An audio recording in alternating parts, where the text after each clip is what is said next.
My guest this week for the new, revamped, relaunched, fan-funded Rubin Report is a comedy legend, an activist, an author, an actress, an entrepreneur, and a former presidential candidate, Roseanne. Plus, mother and grandmother, don't forget the most important part. I should have done those two first, you right? You should, but, that's how you are. It's okay. I've made the correction. All right, let's jump right into it. B. Arthur there. That's so rad. There's B. You told me once. I loved her. That you loved her, but you also told me that you thought that the gay community rallied behind the Golden Girls in a weird way that they didn't quite behind you, even though you were actually doing a lot more pro-gay stuff because you did the first gay kiss, which we'll talk about later and all that stuff. Is that a weird thing? Because it was sort of like the Connors were sort of the reverse of what people think of as gay is over the top and flamboyant, and the Connors were working class. That's not thought of as gay, so to speak. Some working class people are gay. There are? They are. Some of them are gay. They're not on Bravo, though. Well, they're right next to Bravo on TLC, right. Like the Duck Dynasty. I mean, come on. Those guys have to be There's a lot of gays in that family. Yeah. But I don't know. They looked really gay at first. I saw it on the internet, and they were like in these golf shirts and shit, and they were all clean-shaven Republicans. Right. Which kind of means gay in a way. Right. And then they grew the beards to get the show, and I think they did have the Southern accents. But I watched that show the other day. I think I'm transfixed by these reality shows. They're very good. You had your own reality show. I had 2 or 3 of them. So you had Roseanne's Nuts, which I loved. Yeah, there were more bleeps. You had more bleeps per minute than in anything I've ever seen. They would say that I was difficult. But, that's how I talk. They want to see the real me. I mean, if they didn't want to see the real me, I could never figure, well, why don't you go hire, Raquel Welch or somebody like that. Right. You don't want to see me. I saw one episode you were on like a truck and you were like plowing through the macadamia things and you were clearing brush and it was fuck. Yeah, I'm getting my aggression out. Yeah. And killing, non-indigenous, colonial growth off my pure Pele nest. So the macadamia stuff, that is indigenous to... No, it's not. It's from New Zealand. Really? The Big Island, Hawaii, where I live, that was the world's laboratory where all those people went and they did experiments in the earth of what would grow, And so those macadamia nuts, they're not indigenous. Really? They are from New Zealand and they were brought over at the very same time when the pineapple, which is not indigenous to the Big Island of Hawaii, was brought there too. So they were manufacturing this perfect cyborg biosphere then, and they have been since the late 1800s on the Big Island of Hawaii. You're blowing my mind already. You're telling me I was a fucking farmer. What? But macadamia nuts and pineapples are neither indigenous to Hawaii. No, not the kind they brought over. Huh. They brought the pineapple from other Hawaiian islands, and then they brought the papaya and the mango, and they totally GMO manufactured the papaya. That's why I end up running for president, because I was part of kicking Monsanto's ass off the Big Island of Hawaii, and we did win, and we did kick Monsanto out, and I was so proud of that, because all the time I'd be like, I meditate and stuff.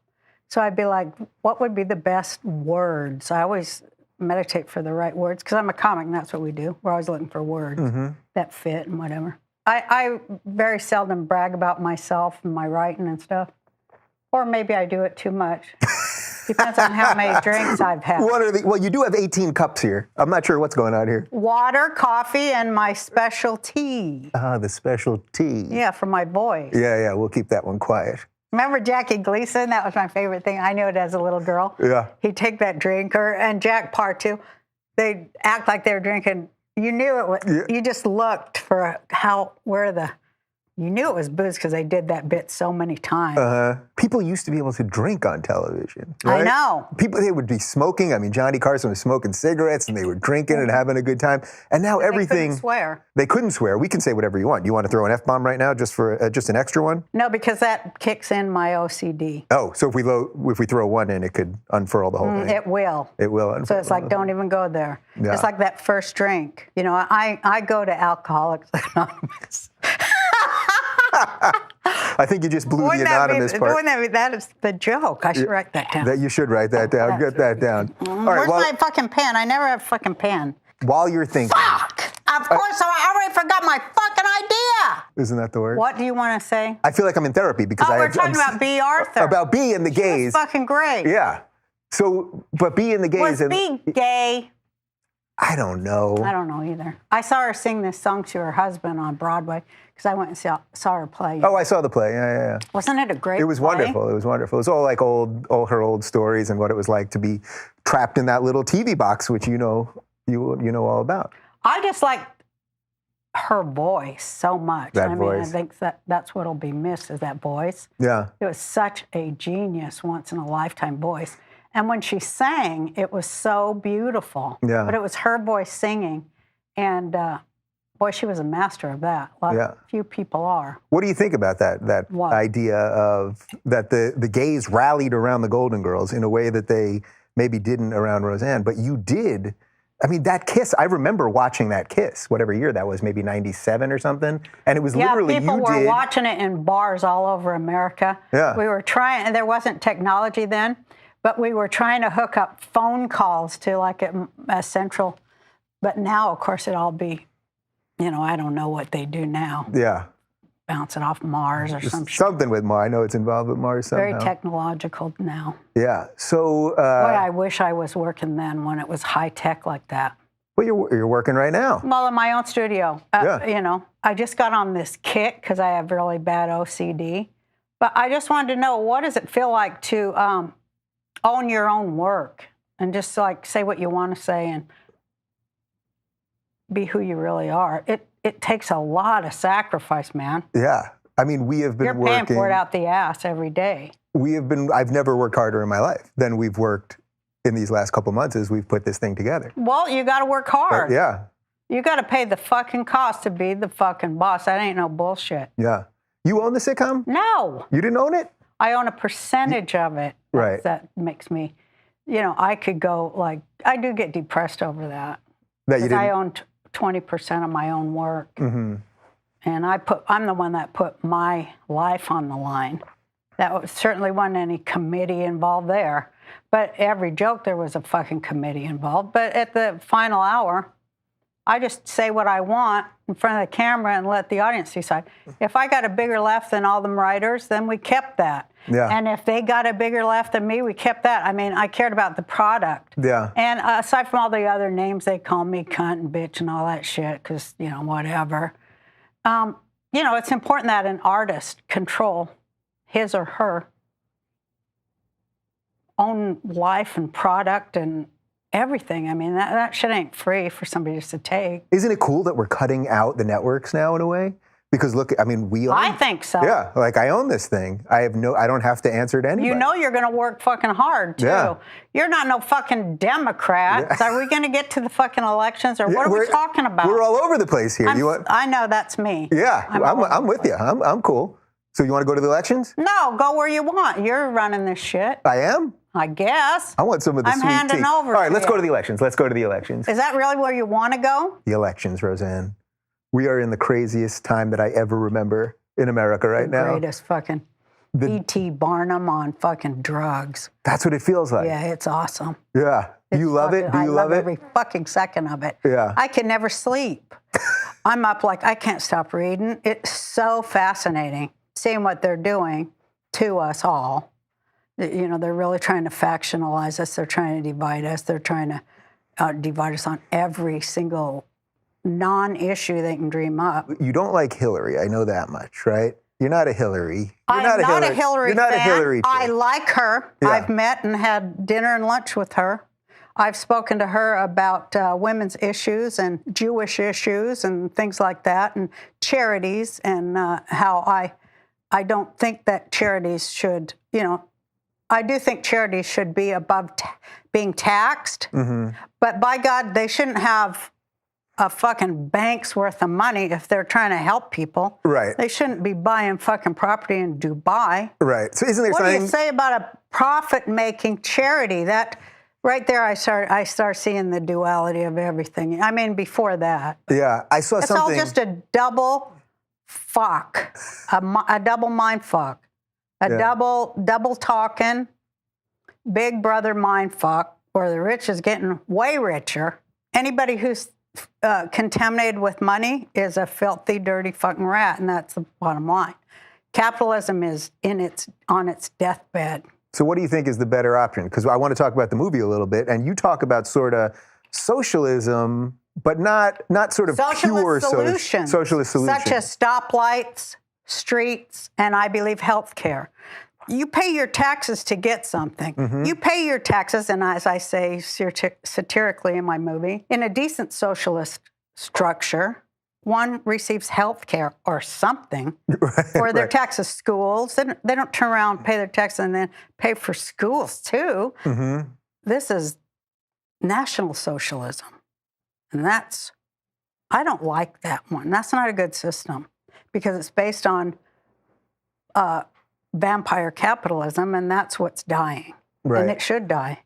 And people should take a deep fucking breath, tighten that belt, take a step back, and let it go. Stop trying to prop it up. It's supposed to die because it doesn't work. Yeah. It's evil.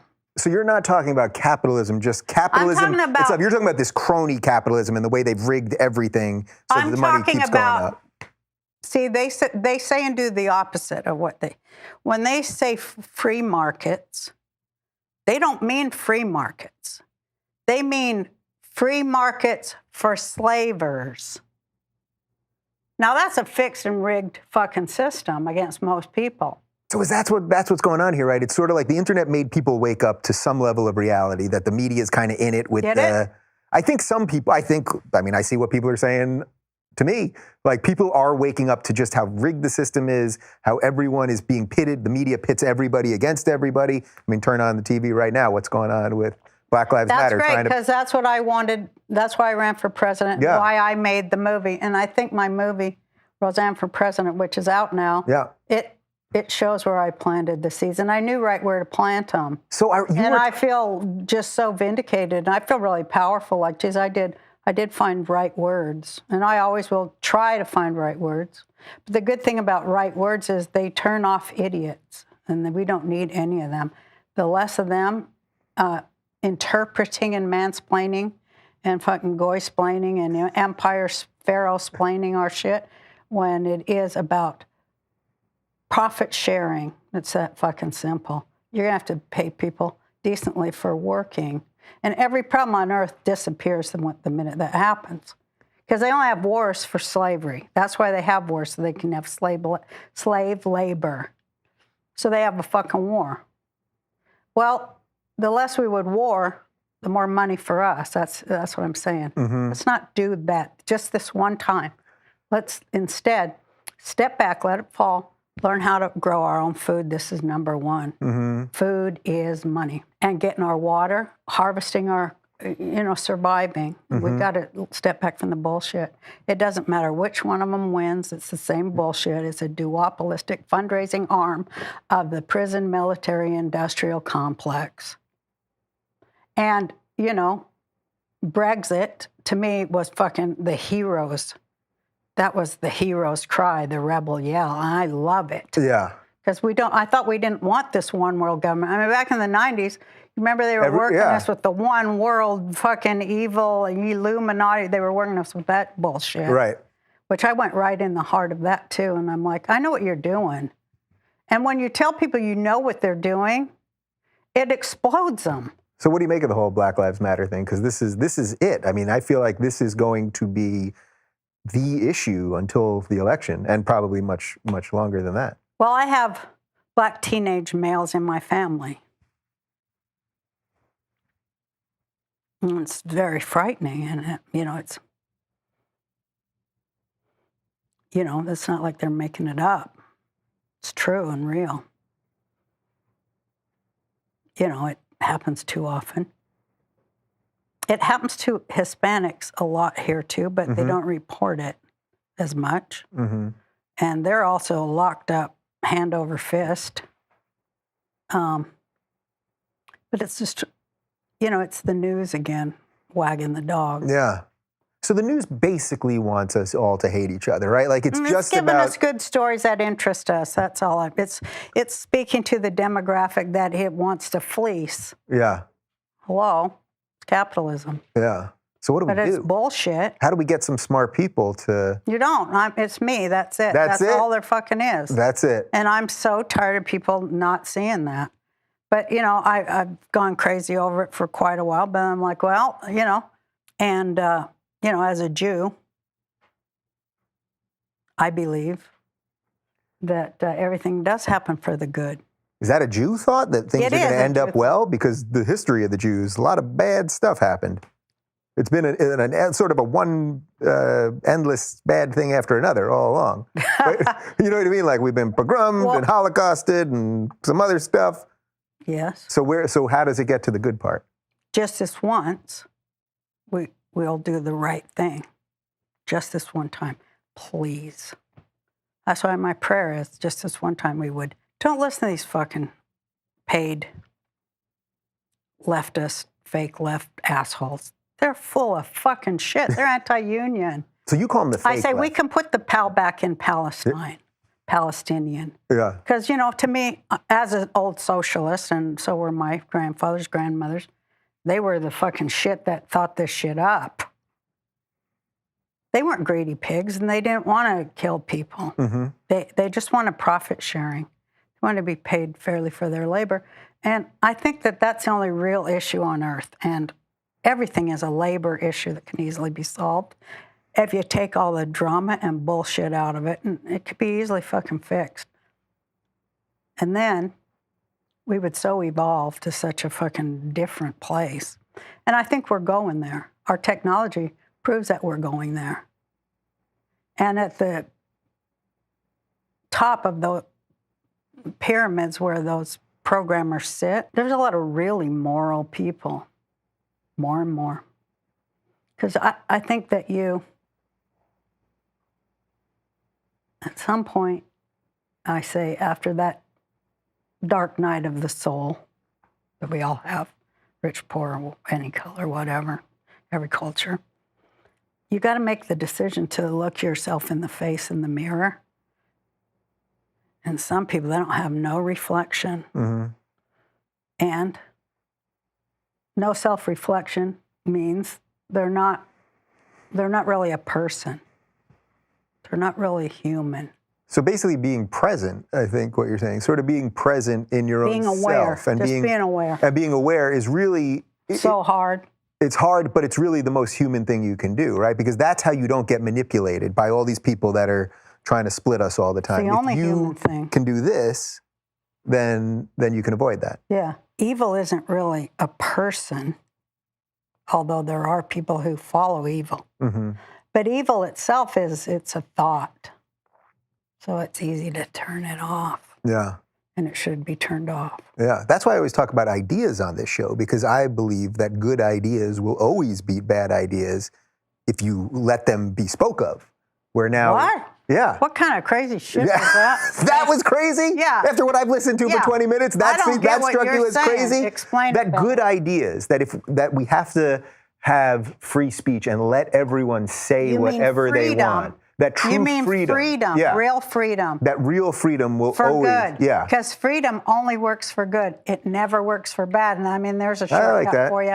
Freedom always works for unity, profit sharing, justice, for women and children. Right. Nobody ever said, I'm too free, right? No society was ever, well, why did they crumble? Well, they were too free. That never happened. Well, right? they'll say that shit. Right. But I understand what they're saying, because you can't let it be free for slavers. You can't let it be free for evildoers. They take away everybody else's freedom. You got to be for freedom. And sometimes What are you going to do to defend against those who don't want you to have freedom? Therein lies there's the shit right there. That's where the rubber meets the road, right? Mm-hmm. So you were always into all this, right? You were always, because thinking about it, I mean, the show, Roseanne, nobody did what you did. You took a family that was struggling. Almost every episode had some struggle related to... Norman Lear, I mean, honestly, him and Jackie Gleason and even Red Skelton and Lucy, I mean, everybody... You didn't know Lucy was rich or nothing when she was just in that one room. Right. But you did it, I guess, at a time when maybe sitcoms... Well, I'm just saying there was a road paved for me. I didn't just come out of nowhere. There was a road paved for me. Right. I guess maybe what I meant is that you did it at a time when I think when you're... Molly Goldberg. What's that? Oh, Molly Goldberg. It's a remake now, but is it even a remake? Does the Goldbergs now have something to do with that Goldberg show? I'm not sure. I think. But I guess what I meant is that your show came on when Cosby showed a very sort of middle class or almost upper middle class black family, which was really interesting and groundbreaking. And then you came in and said, here's what middle America, the part that everyone forgets. LA doesn't care about them, New York mocks them, whatever it is. You came in and said, this is what I'm gonna do. And the jokes were real, everything about it. The fights that you and Dan had, that you and John Goodman had, I mean, everything, it was real. So did you always realize that was what you wanted to do? Yeah, that was my goal. It's like, fuck them motherfuckers, I'll show them. Yeah. And I knew why they were doing it too. And it was a real woman-shaming thing, and I didn't like that. What was woman-shaming? Television. And it pissed me off. So I was like, oh, fuck, I'm going to get in there and do this. And it just started forming. You know how an idea comes. And then, the jokes came. It's always about the jokes, of course. Yeah. I was always just looking for a place to put my jokes. I just love jokes. Yeah. They just come to me. I speak in jokes, so I'm a comic, Yeah, yeah. But, there's a lot of thought in comedy and comics. We're smart. We need more good comedy now, don't you think? Like, I feel like we don't, like, every morning I wake up and I see something in the news and I'm like, fuck, if only George Carlin was around for this, I got to give it up to Doug Stanhope. Mm-hmm. I do think he's this day and age one of George Carlin types or children or whatever you call it, offsprings or whatever. Yeah. But I have to say that I went down to Mitzi Shore's, the Comedy Store there. Mitzi gave us all our starts. Yeah. Thank you, Mitzi. And Tuesday night is, I can't remember the name because I don't remember anything, but it's all black comics. Mm-hmm. Oh, shit. They're on it? I've never seen anything like it. Yeah? They're mixed media. They're doing it with mixed media. It's genius. And they let me come up and dance. But, there's some genius comics on Tuesday night, main room Comedy Store. Movie star level. Brilliant. Physical as well. We used to have those different comics. We'd have like a physical guy, a guy that did characters, a guy who sang and did impressions. Mm-hmm. These are all that in one. Yeah. It's scary genius. Wow. And I love seeing scary genius comedy, and I've seen a lot of it, It's out there, it's coming. If Trump wins, the only good part really is it's going to be so great for comedy. I mean, oh my God, the jokes will just fucking wreck. It'll be great for us, but not great for the country, probably. No, I think laughing's good for the country. Yeah. If Hillary gets in, it'll be like, I'm offended. Yeah. So if Hillary, that's my thing right now. Where I'm at. I don't know any fucking jokes. I don't know what I'm going to do. Just like they don't have no Obama jokes. Yeah. You tell me. I mean, nobody did it, right? People whisper Obama jokes. Yeah. But few of them are funny. They're just stereotypes. But some of them are funny. Yeah. So Milo, who we've talked about, he's got some funny. Well, he told me that, and I get this part of why he's supporting Trump. He told me that this election has nothing to do with politics. It's purely on culture. It's on this wrestling match. It's basically, that's what he said. Trump's the heel. Yeah. He's trying. They got to do him and the CIA and the FBI, and the Federal Reserve. They got to do everything they can to make Hillary look good to us. They're going to some. They're going to some extremes. So you think Trump's in on it with She'll never Hillary? look good. You think? Oh, She's yeah. got too many fucking not goods around her. She should shred them, but she doesn't. She doesn't shed any bad. So that's scary.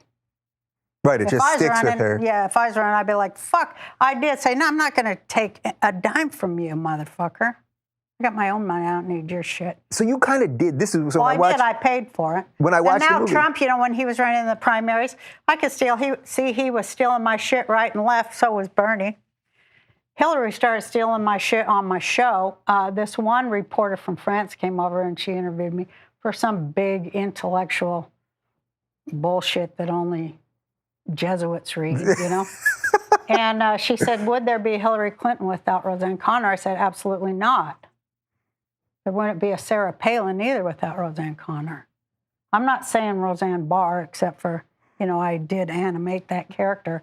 But that character's got a life of its own. It's my Frankenstein. So how do we keep pushing out good stuff? How do you get good? That's what I'm trying to do, is get some good stuff through the noise. And it's tough, but people want it because I see it every day. People are going, wow, people want to be smart, and yet the system is designed to make them dumb. Mm-hmm. So how do you fight through that? Well, you have to meditate. And you have to find the silence inside that can combat bullshit. Like super lady, superwoman, bracelets. Uh-huh. You have to find the calm place in your mentality to just sit and behold, be aware and behold, and do nothing. Just be aware. And you can do it by, 3 steps. Breathing in, holding the breath, and exhaling the breath. That used to be called count to 10, but it is kind of counting to 10. But afterward, when you do it, you have some peace in your mind when you don't contain any programming or bullshit. You're just open and you feel rather than think. And you feel breath in your body. Right after that, you can see a lot clearer. That's a good thing to think about rather than Hillary and Trump. Be in your body and be aware of your body, of the food you grow and the excess of the food for profit sharing, because you might have to share your profit with your neighbors in order for them to barter something of equal value to you, because you're going to probably be without money. So these are real things. They're not bullshit things. Money's paper. It's bullshit. It doesn't exist anymore. It's not backed up by anything. Just paper. Yeah. Why do you work so hard to get paper? For food, shelter, clothing, and community and safety. Well, you already got that shit. If you work it, it's right in front of you. Like cows are in a pasture full of food. We got that. That's how the world really is. When you don't have money, it's all fucking there anyway. You don't need paper to grow a tomato. Right. You don't need to work. People should be working 4 to 6 hours a week. Should we talk about weed? Yeah. Let's talk about some weed. We'll talk about it by having if there was some weed around here before, and I know you smoke the good stuff because I've smoked some of your weed before. Yeah. You got that oil. I do the oil. And it was almost like being on something else. It isn't weed. That isn't weed? I mean, I do think it's something beside weed. Oh, there's something else in there. It's the oil. The oil is something else. Yeah. So you, in the movie, you talk about how you think that weed could actually, I mean, everything that you're talking about here, from the, out there stuff to whatever it is, it's sort of related back to just kind of freeing the mind. Your whole thing is freeing the mind. Thinking about things. Yeah. So why is it like that? I like starting from there. Why is it like this? Not how did it get that way? Because there's a lot of fucking idiots say, how did it get that way? Right. I was inducted into a real smart group when I was very young. And my teacher told me, only victims ask why or how did it get like that. That's their Sphirot. Right. That's the reality they live in, but we're something else. Right, that's something because we live in such a victim culture, right? Everyone is always, I always talk about the oppression Olympics here, where everyone's trying to show you how they're the most oppressed and the system's most rigged against them. But what you're saying is it's not about why it is, but now it's about Just it is. That's it what is. it is. It is. So now use it, right? Like that's Well, the next step as long is as you're saying it's his fault, I can't change it. Wah, shit in my pants. Now that's big baby shit. That isn't grandmother shit. That's big whining baby shit. And we've been changed their pants forever. But I mean, come on, we got to take care of each other. We can't. We got to put our heads together and figure how to change the system so that it works for people. That's hardcore change. So whether it's Trump or whether it's Hillary, don't matter. That's not Trump. If he gets in, oh boy, I see all these people are going to get mobilized. They're going to be like, we've got to take control of our local government. In fact, that is what you have to do. And that was what was so great about kicking Monsanto off the Big Island, because Monsanto wasn't just trying to legislate the type of seeds I could use. They were doing that. Yeah, on your own land. That's what they're trying to tell you what to do. And that's what they do here. Yeah, I'm just trying to watch what grows on my own land. Right. Because that was like all the experiments for 100 years by Dole Pineapple and shit. Some odd fucking shit grows over there. Right. I like take pictures of it. It's crazy. Mm-hmm. Oh, I know what I was going to say. Not only were they trying to tell us what we could plant, but what the real thing is they were trying to make local government obsolete, and that is what they're really doing. They all do two things. The one is the circus for idiots. I shouldn't even say idiots, the unaware. Yeah. And then there's the real shit. And they're trying to make local government illegal, for Christ's sake. That's what the Patriot Act is really about. So how do you fight the fight? You've got to get involved at the local, the smallest level is what matters, because that's how they did it. That's how they brought fascism to our country, using the war on drugs, which was really a war for drugs. And I say it's rich people on prescription drugs, locking up poor people on street drugs. Mm-hmm. That's a war on drugs, for drugs. And they brought Mexico in, and Bill Clinton did it all. And there they are. Yeah, we want him back. He sent all our jobs away. NAFTA, got rid of aid to dependent children. Some bullshit instead of universal health care. Yes! I mean, if she gets in, I imagine the equal amount of people on the other side are going to get mobilized and start running for office too. And this is the great thing. If there is anything great about democracy, it's that you got to work it for it to work. However, I did have lunch one time with a royal.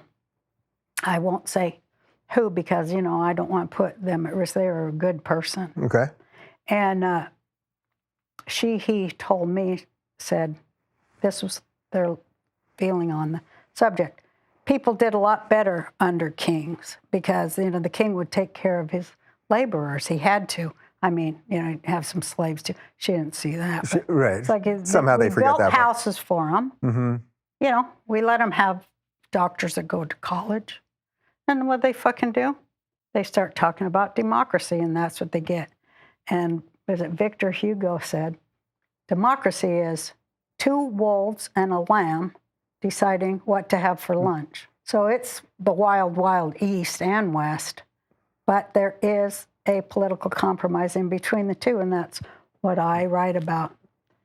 I do believe in freedom. So it seems to me that a lot of the things that you're talking about, we're sort of all over the place here, but there's a theme here sort of around socialism, but at the same time, you're really talking about the individual, because you're basically saying, get your shit right, think right, get local instead of big and all that stuff. It's not socialism as the socialists define socialism. I'm for some socialist solutions to problems. Yeah. But that doesn't mean that I'm a Stalinist.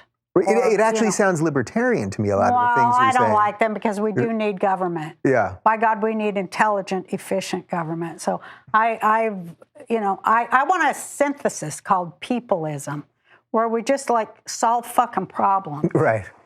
And nobody's getting rich off keeping the problem going. So when you ran, You ran first for the Green Party, for people that don't know. So you ran for the Green Party ticket. For the Green Party nomination. For the nomination, and you eventually lost to Jill Stein, who has run how many times? 87 times before? Or something? Well, their last candidate before Jill Stein was Cynthia McKinney. Right, so was that... Before her, it was Ralph Nader. Right. So Jill, though, struck me as, when I watched the documentary, she's very much like a politician, like a normal politician. Yeah. And you came into the Green Party... She speaks their language. Yeah, she spoke just but it doesn't get you anywhere in the system, right? It doesn't... The Democrats and the Republicans, if you just speak their language, but you're not one of them, that's not going to get you into the system. And you basically were like, fuck this, I'm going to speak the way I speak, I'm going to talk about these things. And to me, they could have jumped on you and said this would be at least a way of cracking the system a little bit. But ultimately, they didn't go with you. And then you ran. They want to stay tight and white. And, they want the matching funds. Again, money,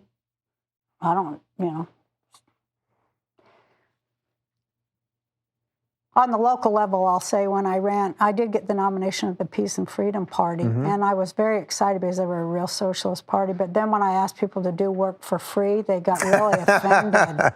And they're like, well, I got to make money for that. And I said, you don't get paid for being a revolutionary in my campaign.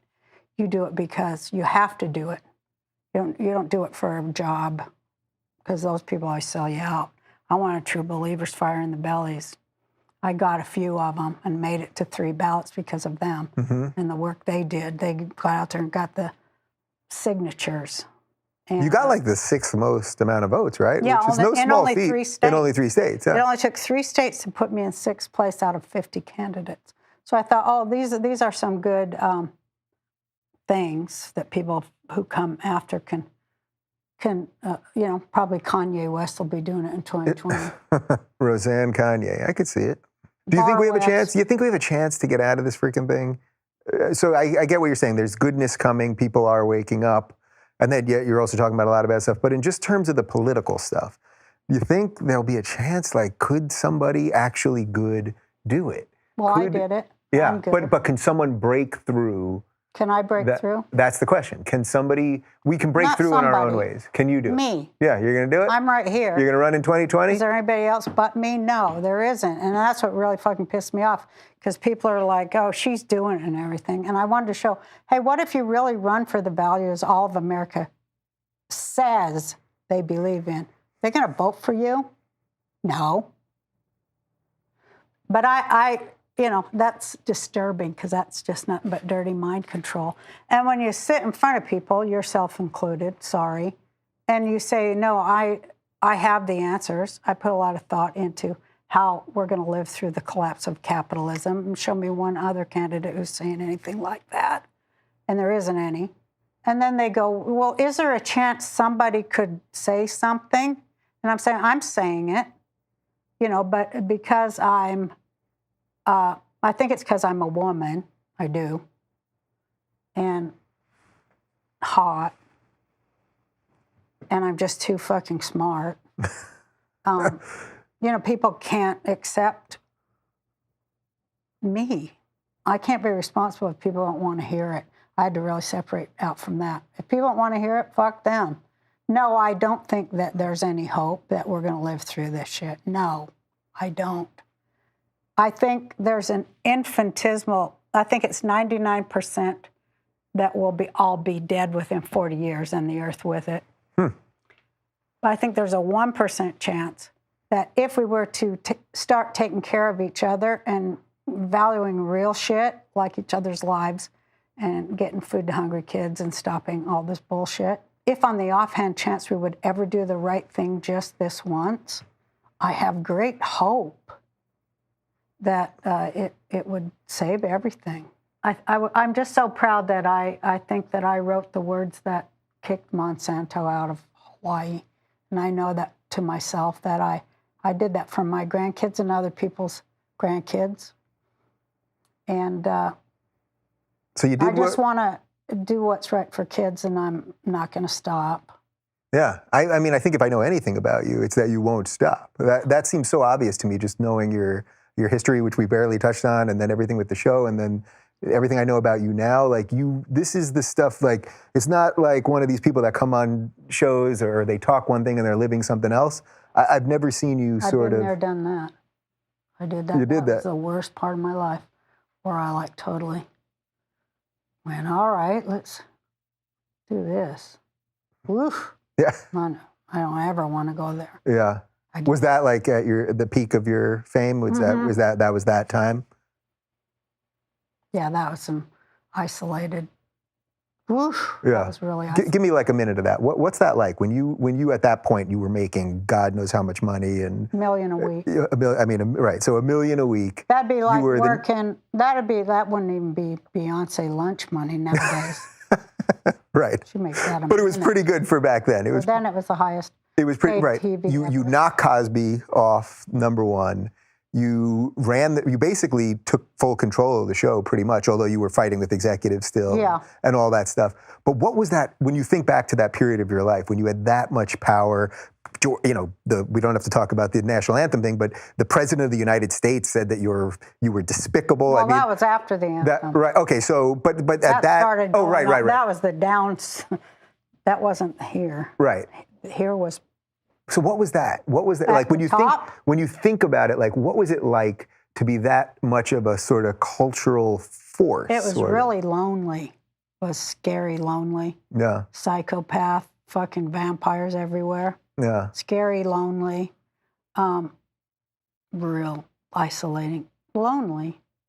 But that's not where you want to be if you're a comic. Yeah. I mean, we're loners, but we always need somebody to, be real with. And that's just how it goes. And I see it, I lived through it. That's how I look at it. And a lot of other artists, they didn't live through it. A lot of comics nowadays, great comics, they're not living through it. They're homeless. They don't have no teeth. They were great comics.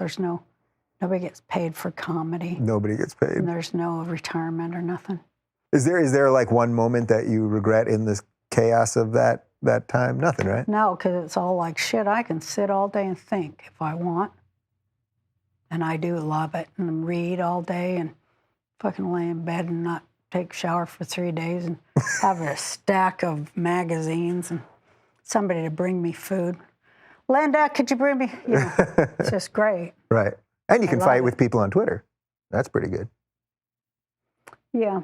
I got into that Twitter thing. Yeah. I tried to ingather like-minded folk.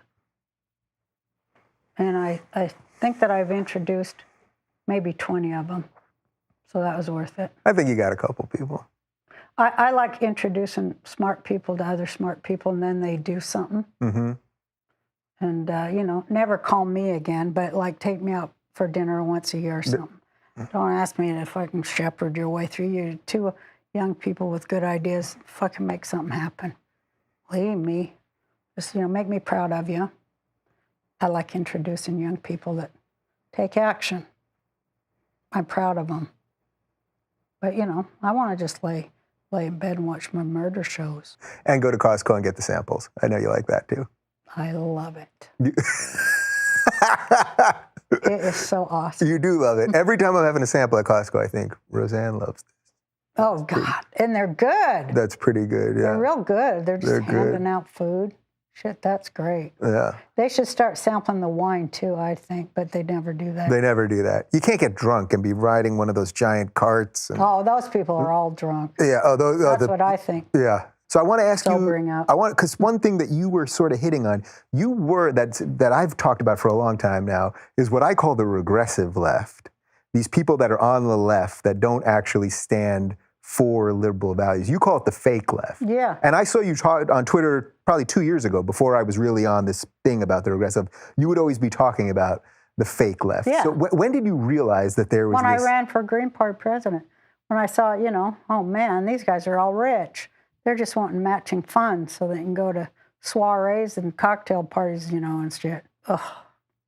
I just met like somebody who was a huge donor, Democrat things. This was way back when. Mm-hmm. And their spouse was at a party. The spouse came in all in designer shit and goes, "Can I say something?" I'm having a labor issue. I was like, why am I always there to see the worst fucking shit that on earth? And I'm always there seeing it. Mm-hmm. I want all of my maids to wear French-made outfits. But my husband said that I could get this. It wouldn't be right. I'm like, oh my fucking God, why am I seeing this? Yeah. So of course I can't shut up. Like you're gonna get your motherfucking ass sued and handed to you. There's labor laws. Yeah. You can't break fucking labor laws. Can you not make your maid wear a maid's outfit? Is that? I guess if they sign a Hollywood release or some shit, you tell them it's a reality show. They'll get around anything. Right. But it's all just fucking bullshit. They're not pro-union. When's the last time you heard fucking Jill Stein say a goddamn word about union labor? Well, it just doesn't happen. Yeah. It's about boycotting Israel. And that's what they're all about because that anti-Semite shit, it works. And those guys, those pharaohs writing the checks, that's a great misdirection. Wait, so it's not the Jews writing the checks? I thought the Jews... No, it's pharaohs. So you've become a huge defender of Israel, which I think is amazing because in this business... I've always been what I thought was a defender of Israel. And when because when I was a little girl, that was my whole life. It was Israel, Palestine, we called it before they stole that word from us. But my uncles used to sing, if your name is A.B., join the Jewish Navy, fight, fight, fight for Palestine. That was that's how it was. And Palestine was where the Jews lived. Well, that's why the Arabs boycotted Palestine. Yeah. Yeah, and they have had a boycott on Jews. Yeah. The Arabs have for way before Israel existed. Hello, and it's just all bullshit. And I think that fake left, what their cover is, they just cover for empire. And empire, royal empire, pharaohs, they stole all the money of the Iraqi Jews and kicked them out. All the time the fake left was not talking about labor and ethnic cleansing of Jewish wealth in the Arab world. Because they were getting paid by the pharaohs to say that shit. And I knew it was fake. I knew it was fake when I addressed the Green Party delegates in Florida in 2011. And I'm like, you got to get rid of stand your ground gun law. They didn't know about Trayvon Martin or anything. I think it hadn't happened yet. And that was a stand your ground. I knew that was fucking not a good law for people, and it's all based on how are they going to lock up pot smoking kids to go to those jails and work for those corporations for 16 cents an hour. It's a predatory system. I mean, we know enough to call it predatory lending, but it's way bigger than predatory lending. It's when you go to church to pray and a pedo gets you. It's beyond predatory. It's a pirate predatory system. And children are its prey, and I don't like that. And I don't like anybody who aids that. And no grandmas do. Grandpas don't either. But they're nodding off at the television. People who don't have kids or whatever. Decent people don't like that kind of system, and they don't even dare look at it because they're like this. Mm-hmm. That's like when Moses went and, he killed the taskmaster, Moses was the prince of Egypt. And he went and killed that taskmaster because it's like, you can't be. Somebody bigger than you is going to come along. And I guess that's just the history of the world, right? Who's ever got the shit hammer wins. Yeah. And the shit hammer, violence and all that war stuff, that comes with whoever can write the checks for the armies. Always money for more bombs, right? We don't have money for roads, but there's always money for more bombs. Except for now, there's no money. So something new is here. There's no money. Sooner or later, those checks are going to bounce, or some tragedy like Dallas is going to, happen. over and over here. And people are going to have to do something different. They're going to have to take care of each other. And that's like why it's kind of good in a horrible way. But I guess So that's what we're that's the supposed good part that you talked we're about at the supposed to beginning. get to that anyway. That's what it tells us we're supposed to do. It's just, take care of each other and, Can we end this in a funny manner? yeah. Let's get to a funny place to end this. Okay. I have a feeling. I think it's all funny. At the end of the day, but this is all proof why you're a comic, right? Like at the end of the day, all this, it's all like at the end. At the end, I'll say this. At the end, like my boyfriend Johnny says, he's quoting somebody and I can't remember who, but it's like everything's strung together with words. Everything's a narrative and strung together with words, and history proves that. Yeah. But words can take it all apart too. And that's why comedy is so fucking great, because it's just like bam, bam. I'm shooting right to the heart of the beast, which is in me. I'm going to live for truth like I say I do. I'm going to value truth and talk it and live it and just, value it. No. Because I know you want me to end on something funny. I think idiots are funny. Well, we I got do plenty laugh. of those. I laugh at the idiot system, and that's the thing I was going to say about words. Laughing your idiot system to scorn is the greatest gift that comics freely offer to humanity. And, like I said, Doug Stanhope, anybody who's funny or saying anything real, fucking go see them, support them, say, go further. We want to hear more. And fucking start laughing the shit to scorn, because it's just fucking ridiculous. It's ridiculous that it doesn't work and that it's like as stupid as it fucking is. All right. Uh-oh. Well, listen, I have a Spilled all feeling. over. Oh, geez. I have a feeling we're going to do this again. But I just want to take a second just to thank you, because we met only in the last 3 years or so. But I feel like you somehow saw something in me that. Not really. No. I was just really drunk. No, I You liked did your, take a bong hit and then said hi to me, I liked so I your knew laugh it. and your smile. Yeah. You laughed at my joke, so I go, this guy's a genius. And then we started talking, and you were really funny, made me laugh. Anyone who can make me laugh, I just value them, especially now. We all need to laugh. All right. Well, holy cow. Thank you to Roseanne Barr. We did a lot there. If you can follow around, there's something there. You can find out more about Roseanne at roseanneworld.com. And I'm pretty sure if you smoke enough weed, you will find her on the celestial plane. So thanks for watching. I'll do it again next week.